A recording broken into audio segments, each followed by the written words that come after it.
December 30వ తారీఖు ఏకాదశి మంగళవారము వైకుంఠ ఏకాదశి, దీన్నే ముక్కోటి ఏకాదశి అంటారండి. ఈ ఒక్క ఏకాదశి నియమం పాటిస్తూ స్వామిని అర్చించడం వల్ల, పూజించడం వల్ల, కొన్ని పనులు చేయడం వల్ల 3 కోట్ల ఏకాదశి చేసినంత ఫలితం మీకు దక్కుతుందండి.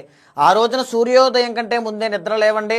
ఏదైనా దగ్గరలో ఉండేటువంటి వెంకటేశ్వర స్వామి ఆలయం కానీ, విష్ణు ఆలయానికి కానీ వెళ్ళి ఉత్తర ద్వార దర్శనము అనేటువంటిది చేసుకోండి. దీనివల్ల మీ జన్మ రాహిత్యము అనేటువంటిది అవుతుంది.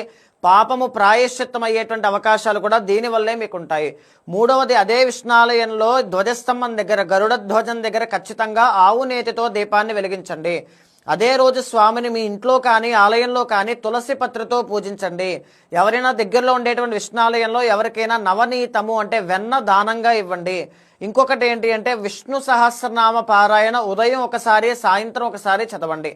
శని బాధలతో ఇబ్బంది పడుతూ ఉన్నా, గ్రహదోషాలతో ఇబ్బంది పడుతూ ఉన్నా, ప్రాబ్లం సాల్వ్ అవ్వట్లేదని బాధపడుతూ ఉన్నా, ఇహపర సాధన కావాలి అనుకుంటున్నా, విష్ణుమూర్తి యొక్క అనుగ్రహం కావాలనుకుంటున్నా అద్భుతమైన శుభ ఫలితాలు అనేటువంటివి చూస్తారు. ఇదే కాకుండా నేను ఒక పైన మంత్రాన్ని పెడుతున్నానండి. ఆ మంత్రాన్ని 108 సార్లు సాయంత్రం వేళ జపం చేయండి.